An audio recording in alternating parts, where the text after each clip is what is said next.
All right, welcome back to the Onebar and Lupagus show. I'm Onebar with Lupagus. Combine is done. Not only did we learn stuff about, those beautiful draft prospects, but there's always nuggets that come out of the combine in the NFL, including our favorite team, the Vikings.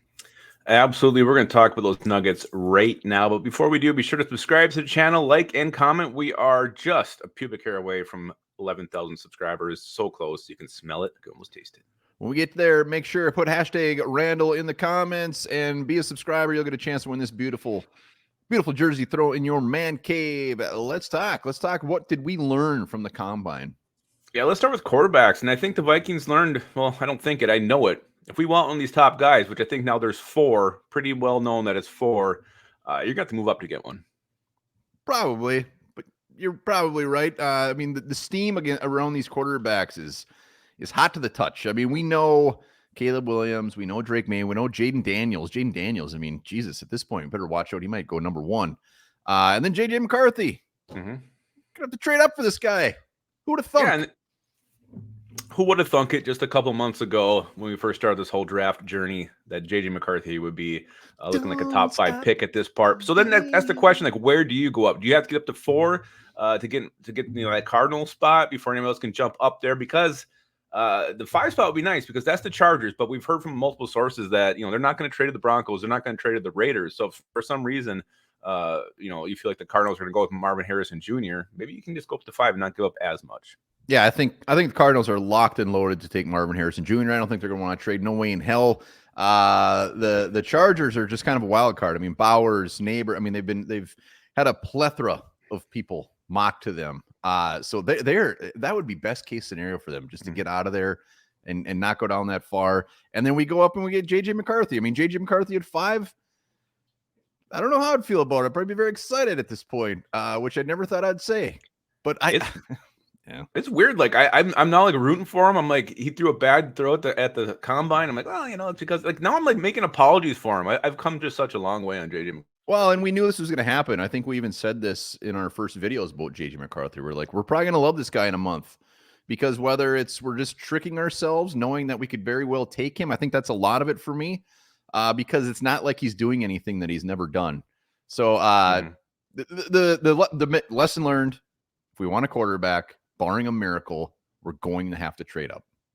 Absolutely. I think we learned that for sure at the combine. We also learned this about another quarterback, Michael Penix Jr., a guy, maybe a back option for the Vikings if you can't make that trade to go up. Apparently, the medicals on him came out very, very positive. Yeah, Michael Penix Jr.'s team must be very excited. That could have cost some serious cashish and some serious round droppage. I mean, this dude, if he's not in round 2, I would be amazed. I mean, he might even still sneak into round 1. Absolutely. And he threw the ball beautifully. Like we all knew he would. He's probably the best pure thrower of the football in this class. And that throwing drills, I mean, he was just throwing dimes. So that wasn't surprising. The medicals that they were so positive already was surprising. So good news for Michael Penix Jr. Even good news for the Vikings.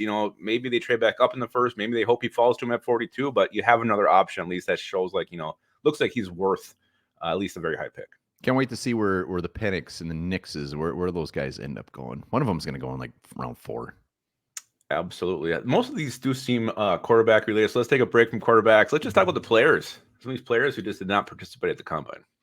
Well, yeah. I mean, it's not even not participating. It's like, Caleb Williams refused. If I'll give my medicals when I go meet with the team. Yeah. You got guys pulling no shows at their media time slot. I think the combine is just getting to a point where, maybe it's a dying breed. I mean, maybe it's not that important to players anymore. Well, the fact they can make money now in college, I think that's probably a lot to do with like they're not tied into like this is my chance to make some money. They've already made a lot of money, so it's not as important. Yeah, I mean, and the guys we're talking about obviously are still going to be. I mean, Caleb Williams is still going to go 1.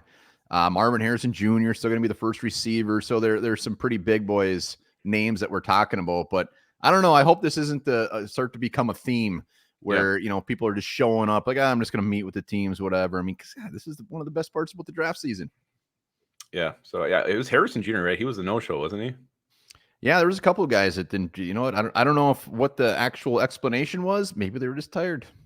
They might have been. Might have been a little bit sleepy peepee. Let's get back to quarterbacks, and let's talk with Justin Fields. He's definitely going to be traded. The question is just where. That sounded like that was made very apparent during the combine. Yeah, I mean, the more you see, I think the Raiders make the most sense. They might be the only team left at this point. Well, I mean, the Falcons have been the hot and heavy name, but like, I mean, everybody's breaking it down, just stating the obvious. He doesn't fit that offense very well at all. And the Raiders, it makes a lot of sense. Do they even have an offense? The Raiders? Yes. I don't know. I would like to think so. Well, I think they got Getsy, right? Isn't Getsy there? Is that where he ended up? I don't know.